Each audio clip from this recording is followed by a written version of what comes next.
Hello plant lovers, మీరు ఇక్కడ క్లోజ్గా అబ్జర్వ్ చేసినట్లయితే వాటర్లో ఏవో ఫ్లోట్ అవుతున్నట్టు కనిపిస్తున్నాయి కదా.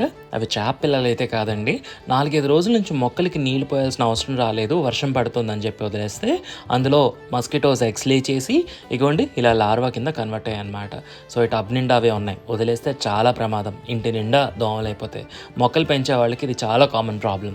మరి దీనికి సొల్యూషన్ ఏంటి అంటే, మన ఇంట్లో కొబ్బరి నూనె కామన్గా అయితే ఉంటుంది కదా.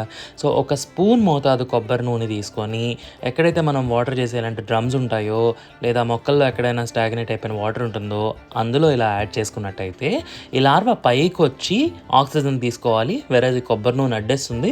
సో వాటికి ప్రాపర్గా ఏరేషన్ అందక ఈ లార్వా చనిపోతుంది మొక్కలకి. లేదా కర్పూరం కొంచెం వేసుకున్నా కూడా చాలా మంచిదన్నమాట.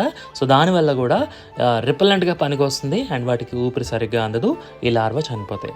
సో ఇలాంటి చిన్న చిన్న టిప్స్ మన గార్డెనింగ్లో ఫాలో అవుతూ ఉంటే ప్రమాదం లేకుండా, ఎలాంటి ఇబ్బంది లేకుండా గార్డెనింగ్ చేసుకుంటూ ఉండొచ్చు అన్నమాట.